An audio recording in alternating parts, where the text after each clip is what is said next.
Welcome, I'm James Covey. And this is Brandy Welterland, and you're listening to Shop Talk with Brandy and James.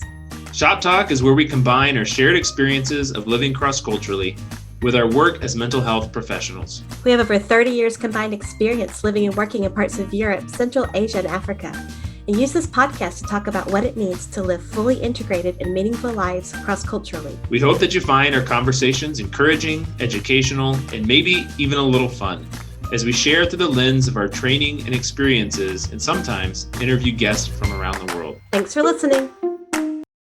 So, hey, let's talk about TCKs. Absolutely. For those that were listening last time, you may have noticed that we talked a little bit about third culture kids. So much so, in fact, that Dr. Ted Wieste, our guest on grief, recognized maybe for the first time that he actually identified as a TCK because he grew up for some of his formative years in the Middle East. It was fascinating. It was really interesting to see his process and to see his lights come on. For him, like, wait, I get this. I was a TCK too. My husband even listened to that podcast. He's like, y'all are kind of doing a little counseling session there with Ted.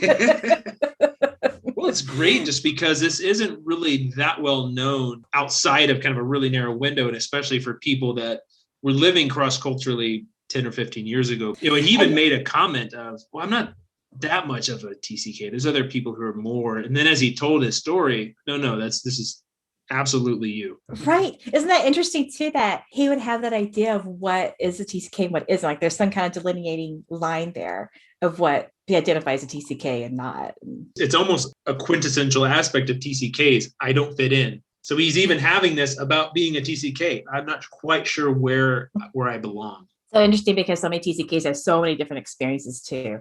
There isn't the one TCK experience to say this is what it is like. But there are some good things to think about when we're talking about what a TCK is.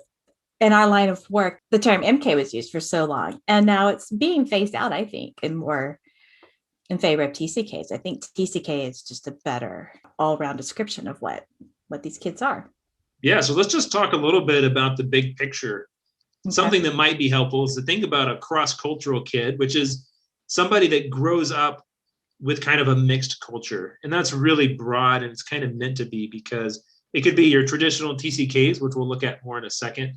Could be bicultural or multicultural, multiracial children, children of immigrants, children of refugees, children of minorities, international adoptees. This whole kind of collection of kids have this cross-cultural background because maybe their parents came from somewhere else. I see it a lot in international schools overseas that some of the kids that are actually from that country, because they go to an international school, have such a different worldview and exposure than their parents do at home. That's really true. Because their experiences happen in their formative years too, whereas a lot of parents go overseas the first time. Their formative years have happened in their home culture. And so that doesn't mean you don't grow and change in that, but when you think about the kids, so much of their formative experiences when they're building who they are happens in a different cultural context. So big picture, TCK or third cultural kid are kids who have spent considerable time during their developmental years living in at least one culture other than that of their parents. What that means is they assimilate elements from the two cultures, the one their parents are from and they may have been born in or lived in, and the one that they are currently living in a different country, in a different culture. And what happens usually is they don't feel like they ever fully fit in either one. Yeah, it's like the cultural influences kind of mashed together and you get like what the kids' experience is.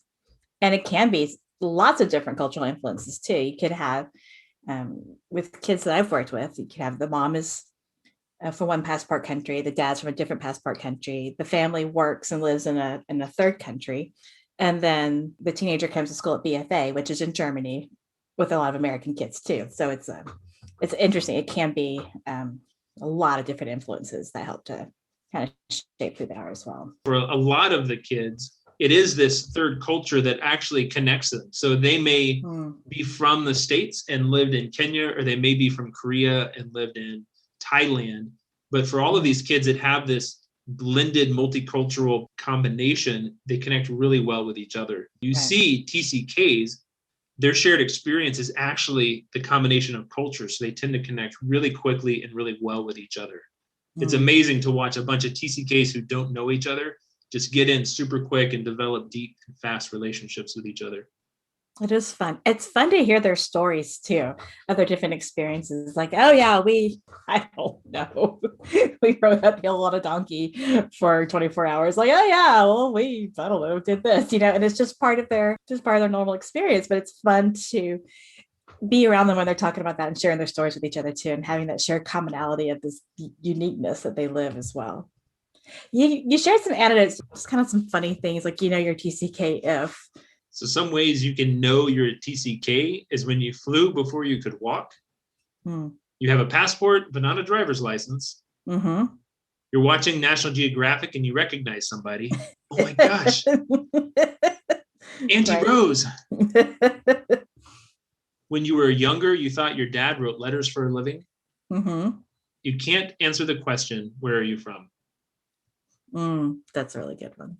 Our first few years when we were in Central Asia, my husband spent a lot of time language learning and just building relationships. So he was at home a lot. He was reading a lot, listening to the radio a lot, talking to people. And one day we were out walking with our kids, and maybe our daughter was 4 or 5 at the time. And a big old trolley bus drove by. She's like, "Hey, Dad, you know what? You could be a trolley bus driver. I think that'd be a really good job for you." In her mind, her dad didn't have a job. And so why don't you be a trolley bus driver? As we kind of dig into this, like, let's just share for a minute some of our background, because both of us, what we do, a significant part of it is actually working with TCKs. Why don't you share your experience, James? You want me to go first? I do. Mm-hmm. Fine. I'm a counselor, and much of my time counseling, especially with cross-cultural workers, has been predominantly with kids and families. So third culture kids has been a really big part of what I've done over the last 10 years. When I was in Kenya, I would go once a week to Roslyn Academy, which was an international school, to see children. And about 50% of my caseload at the counseling center was children and teens. Then I would also support Rift Valley Academy, which is a boarding school that's over 100 years old in Kenya. And so now you also work with some teens, like online and stuff. Right. In my current role, I see teens and work with families, especially when I travel to retreats and conferences, which, as you know, doesn't happen anymore. No, it doesn't. What about you, Brandy? Right. We moved overseas initially when our daughter was not quite 2. Our son was 4 months old when we moved overseas. And so our kids spent several years in Russia and Central Asia. And then after that, we moved to Germany when our daughter was in middle school and our son was in elementary school. And now our daughter's in college and our son is a junior in high school. So we have raised a couple of TCKs. We're still in the process of doing that. And I also work 2 days a week at Black Forest Academy, which is an international boarding school for TCKs here in the town where we live in Germany. 99% of my caseload are high schoolers. I do work with middle schoolers occasionally, but they're all TCKs. Fun working with them. I don't think when I was studying counseling, actually, I know when I was studying counseling, I did not think I want to work with teenagers. I'm so glad I do now. They're so fun. I love watching them figure out themselves and figure out life. I love listening to them, love learning about their experiences and their worldviews and all of that. Teens have been a pretty big part of my life. I've been a youth pastor at 3 different churches, and adolescent and family counseling was a significant part of my graduate program. What would you say when we're thinking about TCKs? What are some major differences between a third culture kid versus a kid who has grown up and lived most of their lives in their home culture? I think some of the differences are that TCKs get to have a really cool and big worldview because they've actually seen a lot of it. Mm-hmm. Their experience goes far beyond the boundaries of the country their parents are from. They can see the world from the people group that they're living in and understand how different countries and societies work, and maybe have seen poverty at different levels and understand different forms of government because they have friends who are from different places. It really is impressive to see and to hear how profoundly impacted TCKs are by the world around them. Great point. They tend to seem more in tune to just how the rest of the world's operating. TCKs just seem to have a wider worldview. They seem to want to understand the world through different lenses too. They're not just sat on a narrow lens of interpreting the world. And they really want to lean into that too, and lean into that understanding. A downside to that is that there can be a tendency to actually look very negatively to their parents' passport country. So yes, the place that they are coming from And part of the reason is because it's not safe to hate on the place that you're living, because you've sacrificed so much to go there.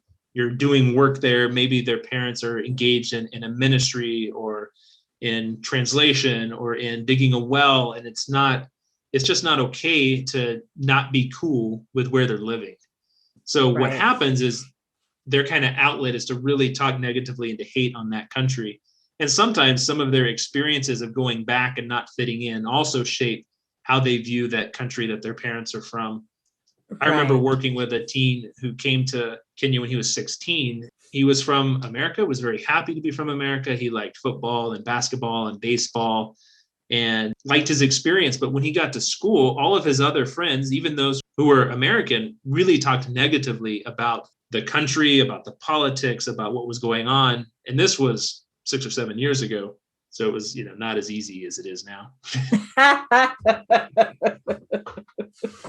And he just didn't understand, why were they saying such bad things about a place that he had lived in and had really, really good experiences. Sure, and it was tough for him. It was tough for him to fit in because he came in at an older age and it didn't quite get all of the negative views. And that tends to happen not just about America, but about the countries that people are from. And it's a tough thing to navigate because they have this worldview. Can they also relate to people that have a different worldview? And sometimes that's hard for people in their home countries. Absolutely. Absolutely. You brought up a good point too, where it influences the TCKs and their experience when you think about what age they go overseas. How closely do they live with the culture? Do they live in a big city and sort of a big compound with a lot of other expats, or do they live out in a village where there aren't other TCKs around, where they're really interacting with the local culture a lot more too? And so there can be a lot of different factors that influence that. It's interesting. I've in my interactions with some TCKs in my job, I've talked to kids who've lived in really difficult situations overseas, dangerous situations, and situations where they have to work out exit strategies and exit plans in case something happens, and practicing these exit strategies with their family. And I just think, whoa, that's so much for a kid to work through. But I often find that in telling these stories, the kids are also protective of the culture that they're working with, because they love so much of their experience there. Even when they're living in danger, there's a real danger of being kidnapped or things happening to their family. They also have this experience of feeling really close to the culture. And so their experiences can be pretty complex and multi-layered as well. It's not always just a black and white thing for them. Like, oh, it was hard, I didn't like it. Well, actually, it was hard and I liked it. I see a lot of adults who grew up as TCKs trying to get back to whatever country they lived in. Mm-hmm. And their experience when they get back is often so different than their upbringing. It's hard to reconcile those two things because as kids, the parents bear the brunt of the stress and worry about living, especially in difficult places, and then navigate some of the tough things like figuring out passports and visas and immigration and funding and all of this other part of it. So a lot of adult TCKs really do have amazing experiences of the countries that they grew up in overseas, and really struggle to find that again in other places as adults, and often are looking for it.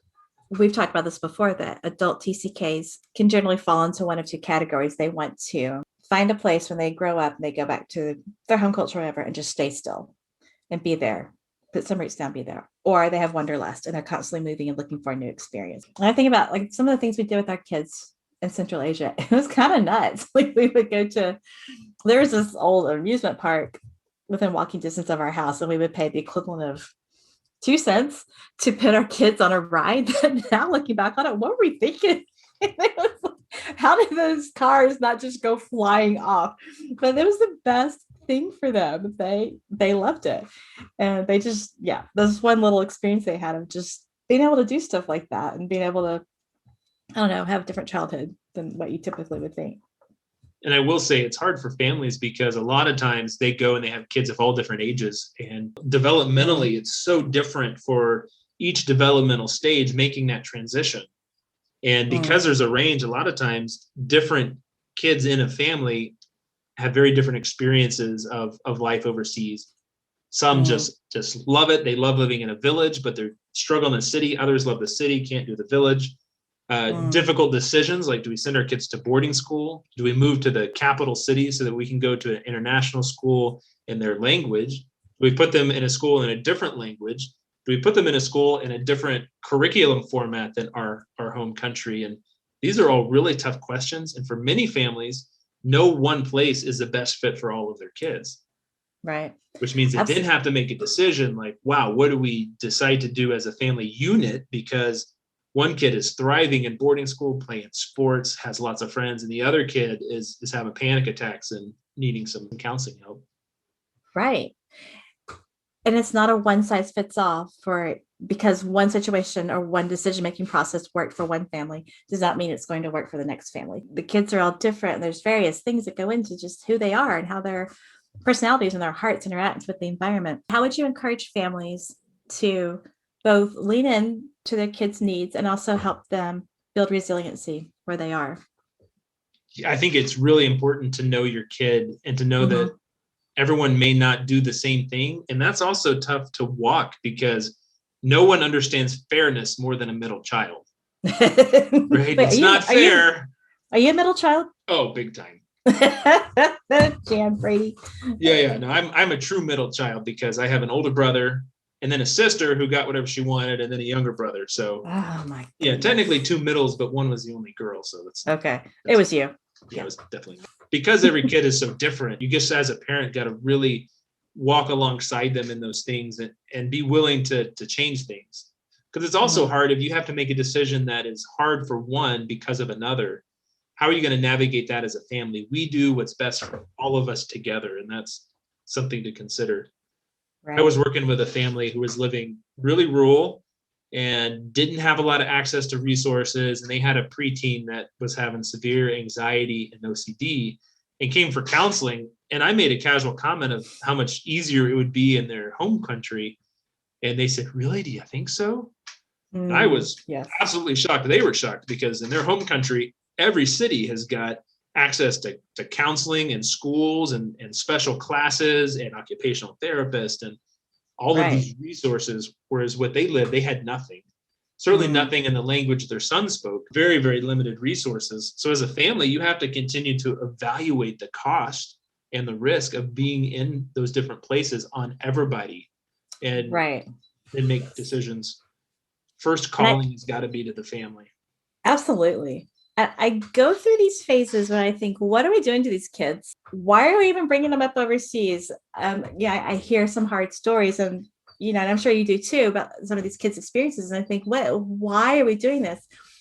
But I don't want to throw the baby out with the bathwater. I think we can build these incredibly resilient world citizens who have these really beautiful and unique ways of seeing the world, interacting with the world. And I think the potential is really great. But as you said, if I can encourage families to put the family first and just the ministry is important. There's such a push and a call when we move overseas and we work with different cultures.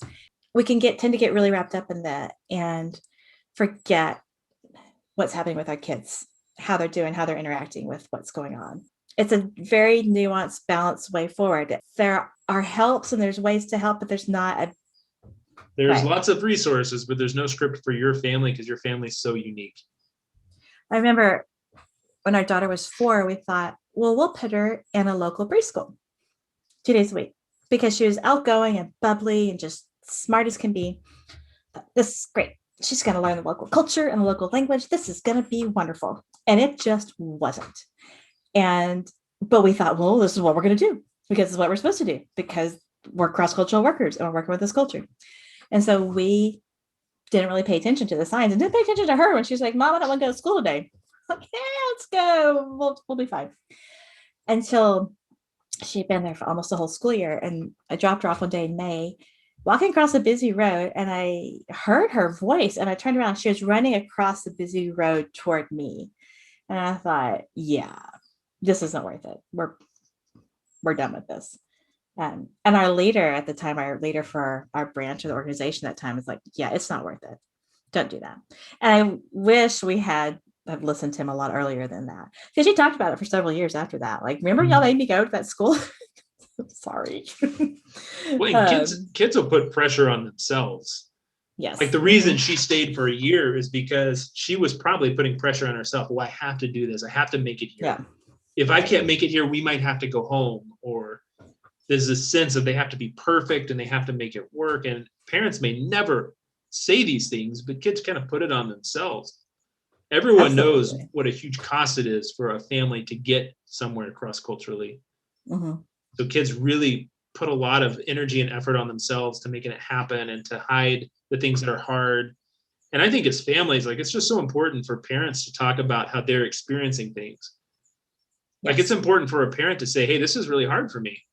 You know, Mhm. I went to language school today and my brain is so tired. I don't know how I'm going to fix dinner. The kids could say, wow, this is really hard for me too at school today. Like it's really Mhm. important for parents to connect on that emotional level and not just hide all the hard stuff. You Right. hide some of it because you don't want to put it all on your kids, but you do need to bring them into the fact that, hey, this is challenging and I feel sad and I miss home, and those things are important to talk about. Yeah, absolutely. I think we can put so much on the work and the calling and what we're doing there that we tend to forget about the impact on the family as well. And the kids absolutely pick up on that. If the kids aren't a priority, they will figure it out and it's going to do a lot of harm for them.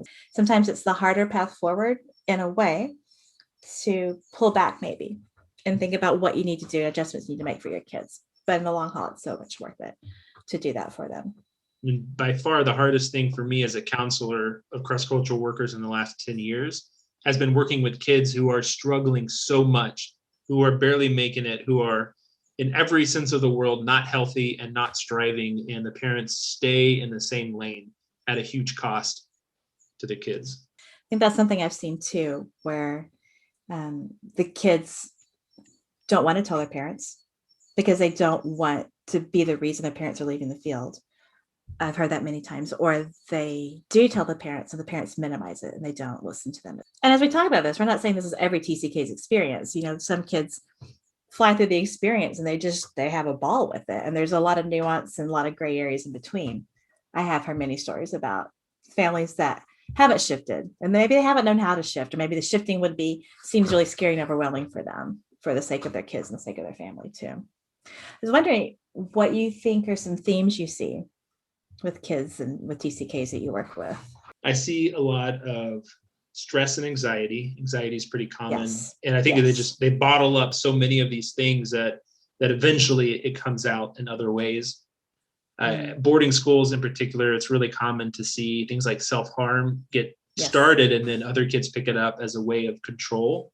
So Yes. much of the TCK life happens outside of their control. They didn't choose where to go, and in more difficult countries are more restrictive. So, you know, there's bars, there's gates, there's walls. So much of their life is out of control that there's a lot of problems as teens trying to figure out how to regain some of that control. And, you know, True. parents need to give teens especially space to kind of figure out who they are themselves and also be able to give them things that they can control in their life, a meaningful outlet. And let me tell you, that's hard.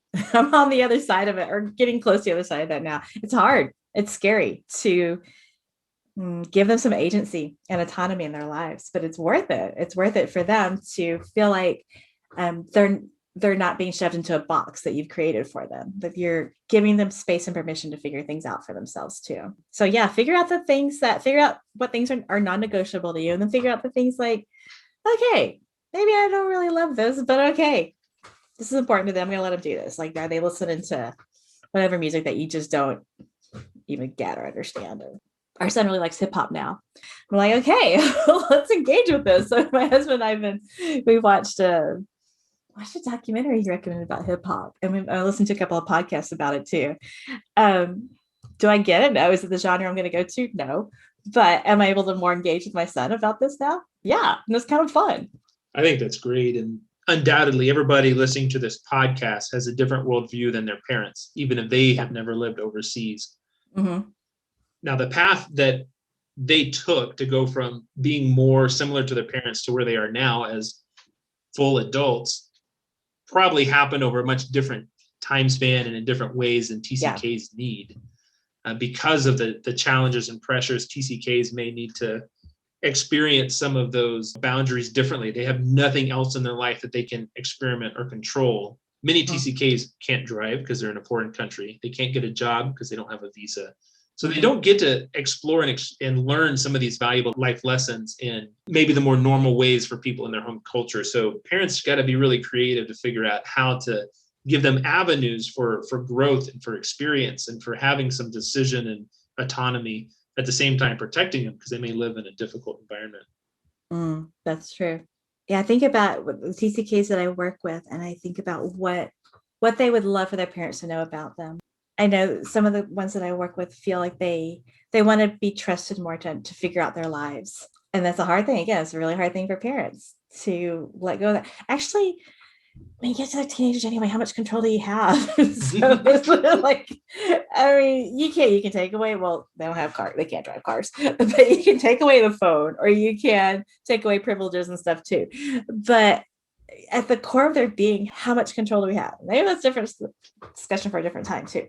But I think they would love for their parents to move toward them and move toward them in relationship where they are, not who they feel like their parents want them to be. How maybe they're different from their parents, and for them to feel like it's okay to have conversations with them about that as well. Yeah, I hear some teens that are like, and kids too, who really want their parents to know, hey, I'm doing fine. Like, don't worry about it. I'm enjoying this experience and this ride. And some teens are like, I am not okay. How do you not know I'm not okay? And I've heard adult TCKs talk about their experience and be like, how my parents didn't realize that I wasn't okay is mind-boggling to me. Now, undoubtedly, they were trying to hide it for all those reasons we talked about, but they were in many ways screaming out for help, but screaming very quietly. You mentioned a lot of TCKs struggle with anxiety, and I definitely see that with the population and the kids that I work with.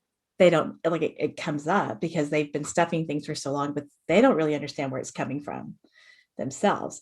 And we were able to step back and see like these years of bottling things up and keeping things down, and it's starting to kind of ooze out in different ways too, and then anxiety and panic attack. So it's good to giving opportunity, give them space to be able to name their emotions and name what's going on inside of them. I feel like we may be coming across as negative. There are really incredible benefits to being a TCK. Yes, absolutely. They're fun. TCKs are so much fun. I just love the uniqueness that they approach life with. I love oftentimes the flexibility they bring to life. I just love their willingness and their excitement about engaging with other cultures and other worldviews and other ways of understanding things too. I feel like that's such an asset that they have. I think in addition to being flexible, they're just great at forming really deep relationships. A lot of times when they connect with someone, they connect for life because they're so used to like maintaining, especially now with technology, maintaining these long distance relationships. They have friends for life in countries all over the world who at the drop of the hat are ready to receive them and welcome them. And oftentimes as adults, they still have this great desire to travel and see the world. And it can be a very rewarding experience to have a friend who is a TCK. Absolutely. Yes. They've got some of the best stories too. So. Absolutely. I mean, I have a lot of really close friends now because I live cross-culturally who are adult TCKs because a lot of TCKs, in fact, 30% grow up to serve in some sort of ministry or related field to their experience. Like that's huge. That's amazing. Really so if we do want to, I guess if you're a parent of a TCK listening to this or wherever you are, to understand like there can be some really significant challenges to this, but also it's not the whole picture we want to paint. That's really right. That's not where we're going to leave you either, right, Brandy? Right. Now that you're terrified, good luck. What are some practical tips for parents of TCKs? Take the time to move towards your kids and understand them.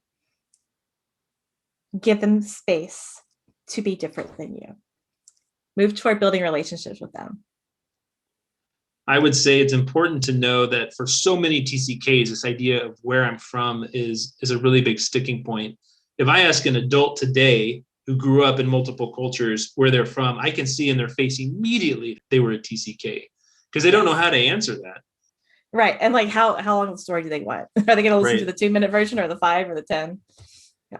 So I think it's important as families to do a couple things. One is bring parts of your culture as parents that you think are really important, whether it's holidays or special events or traditions that you had in your family, and continue to do them so that one, they can connect better when they go back, and two, they still hold that sense of identity a little bit stronger for when they do go back to college or university or to different times in their life where they need to live in that culture. And then another part of that is to help them know as a family, where and how are you going to answer, where am I from? Help them know what that answer is. You know what? My parents are from Canada and I grew up in Kenya. Super easy. Help them know that so they have that answer ready. Because that's one of the first questions people all over the world ask. What's your name? Yeah, What do you where are you do? from? Where are you from? Or if you're from East Texas, it's who's your mom and them? Yeah, that's right. Yeah, build some family traditions. We had pizza and a movie night on Friday nights, and that was non-negotiable. And it was fun, by golly. Yeah, that's awesome. I think having certain items that you bring with you from place to place, sacred objects, this isn't a heresy. This is just an item that helps your family feel at home. Yeah. And things that you can give to your kids. I have a coworker who had lived in Kenya for 20 years and they were getting rid of their stuff. And her adult son happened to be there at Christmas right before they moved and sold everything. And I remember her saying that they had a fake tree that really wasn't that nice that she was just going to give away. And her son was like, "Are you going to get rid of the tree?" And she's like, "Yeah." And this son, who doesn't do a lot of emoting, as he left the house, put his arms around the tree and said, "Goodbye, tree." Oh, that tree made it home. I bet it did. She's like, "No, I can't get rid of the tree now." Wow. I had another friend grew up in South America, and his parents gave him a shoebox that he could put whatever he wanted in it when he was 12, moving back to his home country. And it was like snake skin and rocks and leaves and whatever it was that he had found. And that was super important for him to having this thing to hold on to, this part of belonging to this place that was really important to him. That's nice. And when I hear those stories, I think, oh yes, go parents, way to go. Way to give your kids a way to remember the culture, remember part of their childhood as well. Well, as we wrap this up, do you have any recommendations for people listening of resources that they can look into some more?